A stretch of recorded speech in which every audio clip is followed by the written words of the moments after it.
This time, I have the faith. This is the one. Do you believe this is the one? I believe this is the one. I think we're finally back into this. Game 2, Round 5 for the Empire Collective Cup, of course, between Juan and TheViper. Technically, I guess, Game 3 for Game 2, as this is the third attempt, but I think we're finally in this, guys. A Vikings mirror match on Team Islands. Yes, indeed. And I guess for those of you on the stream, you're going to have to listen to us say the same things we said just 10 minutes ago, because for the benefit of those on YouTube, we got to cover all the bases, I guess. Up to the north of the map, in the hot pink, we have Juan. He's playing as the Vikings. And down to the south, in the yellow, his standard color. Maybe, you know, was the Viper playing as yellow in Game 1? I don't think he was he? I don't think he was, actually. Perhaps that was what threw him off his groove a little bit. That would be why he lost that game then, I imagine. Unless he plays in the yellow, he doesn't unlock his full potential. He doesn't go Super Saiyan unless he's in the yellow. So I think that explains it. And so Viper will be playing in the yellow down to the south as the Vikings as well. Of course, the map Team Islands, and we were saying previously about this map being very open to many different possibilities. There's a lot of different things you can do, and if you lose the water, it's not the end of the world. You can always try a landing. You can always retake the water, and in fact, we saw Tato coming back against Riot, I believe, in round 3 or 4, and he got a draw versus Riot in round 3. Yeah, it was round 3 on this map, where he lost the water, but his landing was so good that he still managed to win the game. And what a fantastic series that was. While we can expect to see both players here probably opening up with a very similar build where they will try to get to the feudal age really quickly, start pumping out galleys, they'll shift like all of their villagers onto wood and just a couple on gold. After that, everything is up in the air. It all depends on who wins or loses the water and the pace of the game, as landing play is certainly an option, and Juan, going to be weakening that boar a little bit with his town center, being careful, of course, not to get the killing blow or he gets no food, and a solid lure as both players off to a pretty smooth start.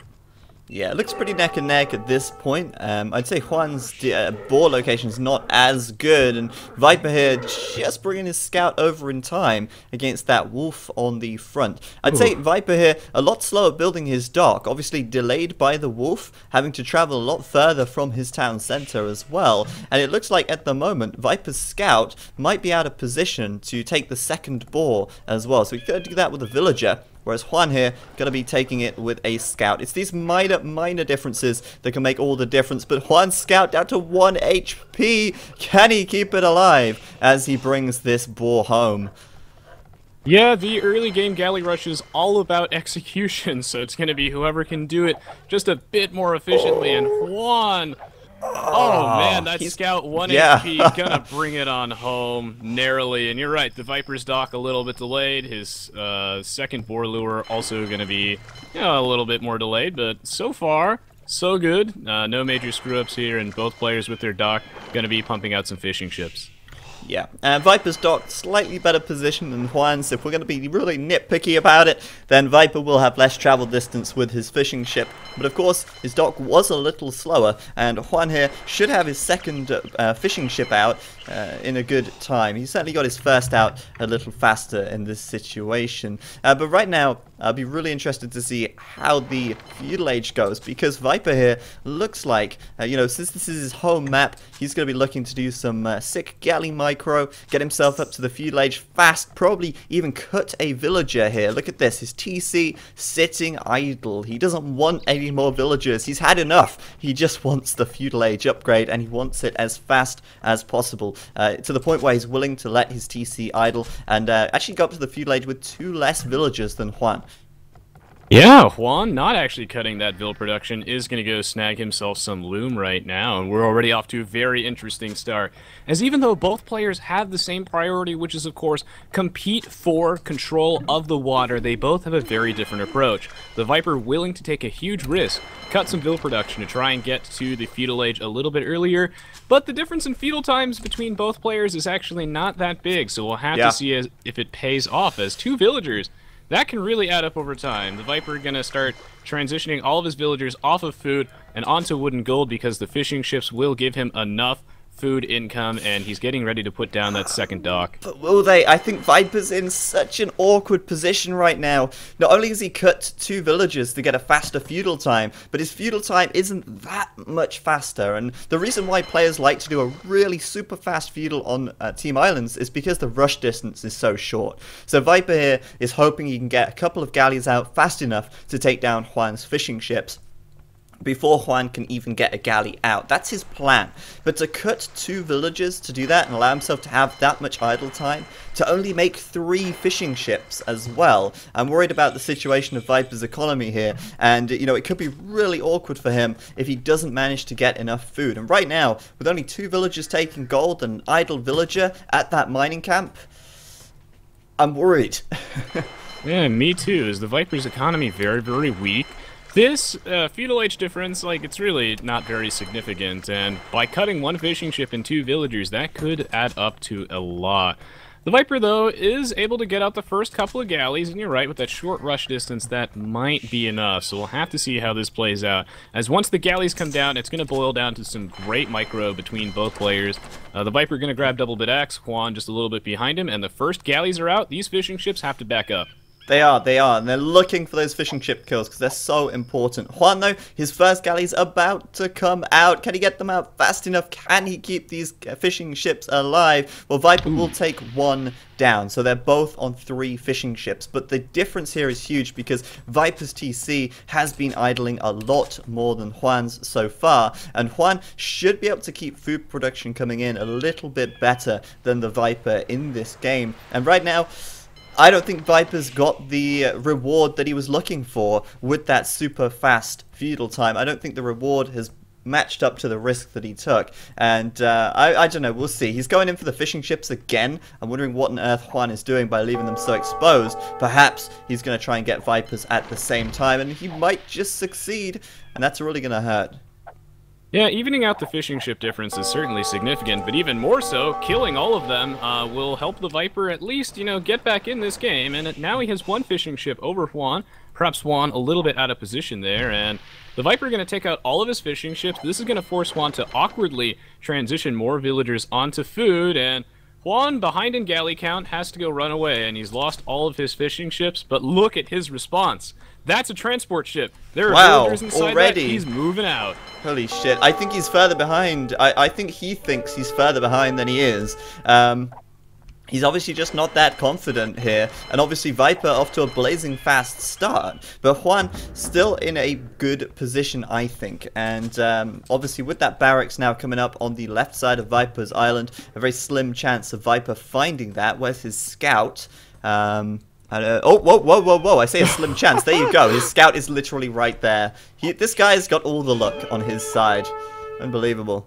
Unbelievable. Oh my god. The Viper, of course, going to be doing the smart thing, which is patrolling his scout on the other side of his island. That way, in case of sneaky landing, he finds this, and with a conveniently placed galley, conveniently placed scout, the Viper wasn't born yesterday. He's seen this type of play before, and what a great response. He's going to scout it out, and this whole forward relies on the element of surprise. It relies on your opponent overcommitting to galleys and not having enough resources as a result to go defend on land, and the Viper knows this is here now. He's going to get 1 villager down. So now Juan only has 2 vills in this island. Not looking very good for him right now. Okay, this is interesting. Look at this. Viper immediately adding more fishing ships. He's got 6 fishing ships now, which is actually quite a lot. He's got 6 more than Juan. But notice Juan, he's not stopped galley production. And Viper's reaction here is a barracks and archery range. If he overreacts to this, Juan could swoop in and retake the water. Yeah, but in the meantime, 2 conveniently placed wolves might be able to get a villager pickoff from the Vipers. Oh, they will! Down they go. Viper losing out to nature. Nasty wolf placement. It looks like the Viper, you know, is a definitive water lead right now. Swan had to cut galley production briefly to go build that transport, build that early barracks and archery. I'm not so sure if this aggression will work out from Juan, but I certainly like the massed up fishing ships. The Viper is going to lose a couple of them though, as Juan. I disagree about the definitive water lead though, because Juan has got the galley advantage. He's got 5 more galleys right now. The only problem is they're split up and some are in his docks. But I think Juan here, I think he's in the better position right now. Viper really reacting here. 2 archery ranges going up on the left side. Same for Juan. But Juan is starting to take water. Bear in mind, Viper may be getting a little greedy, adding in 4 new fishing ships and cutting galley production.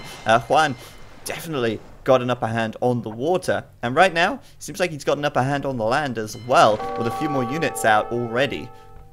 Yeah, that is absolutely my mistake, as a better way to phrase that would be the Viper playing as though he has a definitive lead on the water. Certainly, though, losing a bunch of galleys for free like that is not helping his game plan of pumping out extra fishing ships, as he won't be able to defend against... he won't be able to actually protect his fishing ships here, and now he's actually substantially behind in that case. So, hopefully he's able to, you know, clean up this landing quite nicely, too.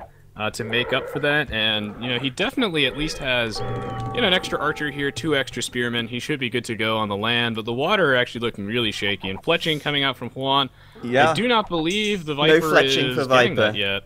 No fletching for him, so this is really going to help Juan. But Juan getting housed. What are you doing, man? He's been housed on 50 population for the last minute and a half. He tried to build a house.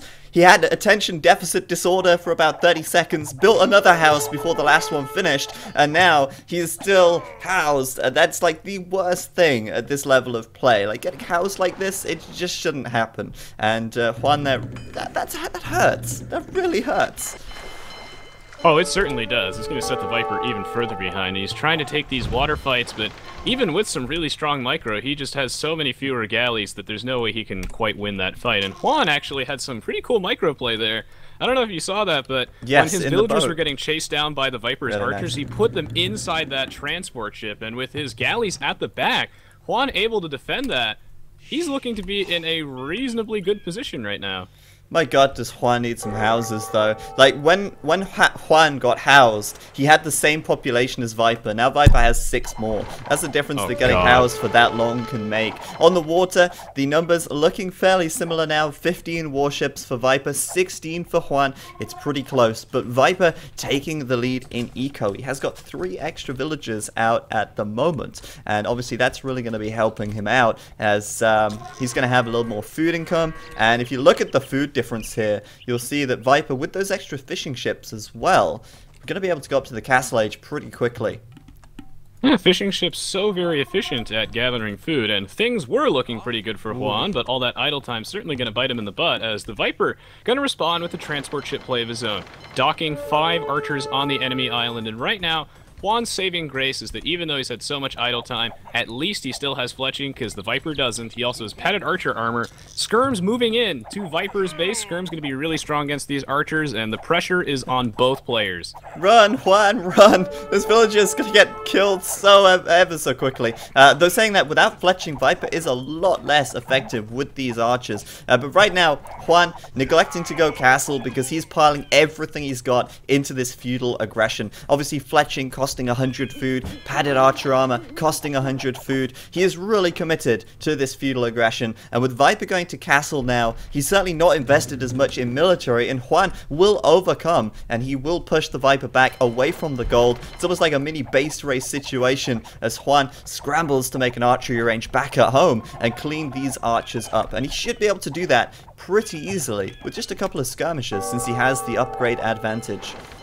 Holy idle time, Batman, as there is a ridiculous amount of economy damage for both players. Horrendous. This is a serious test of micro, as there are 3 fronts going on. 1 on each island, and then still galley fights in the middle of the map. It's going to come down to some really, really careful control, as Juan doesn't want to lose any units for free, and with the Viper on his way up to the Castle Age, is going to be snagging his upgrades right now, getting fletching, and, well, Juan's economy in shambles. I love the Viper's decision to land here too. Risky. It was risky because he left himself so open back at home, but it's paid dividends right now. Juan is, again, the game just ending.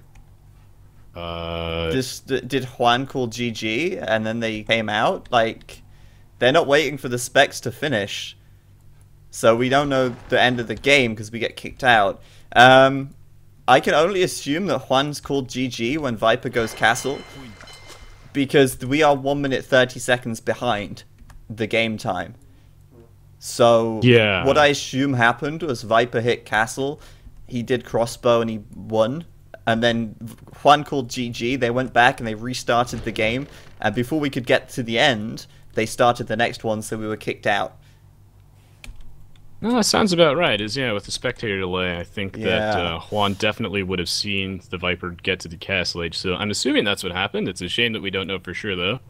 Yeah, we're going to have to ask. I guess they're just in a hurry to finish the games, but I'm not too keen on that. Viper's like, oh, sorry. Let me ask him what happened. He just messaged me on Voobly. He's like, oh, sorry for that. Let's see. I guess he'll just say that Juan called GG, right? Because we don't know who won right now. Yeah, I'm not even sure if Juan necessarily needed to call GG. He was certainly in a bad spot. I think it might have been worth playing out, but the Viper definitely had a lead, so I'm assuming that he saw the castle age. Yeah, Viper just said Juan called GG when he hit castle. So that will put the end on that. Viper did just win that game. Shame we didn't quite get to see the end, but Viper said he won't kick the specs again, so we won't have to worry about that happening now. That will be stopped, and we will get to see the whole end of the game, thankfully. But yeah, obviously a little shame that we missed the end there, but like we say, Juan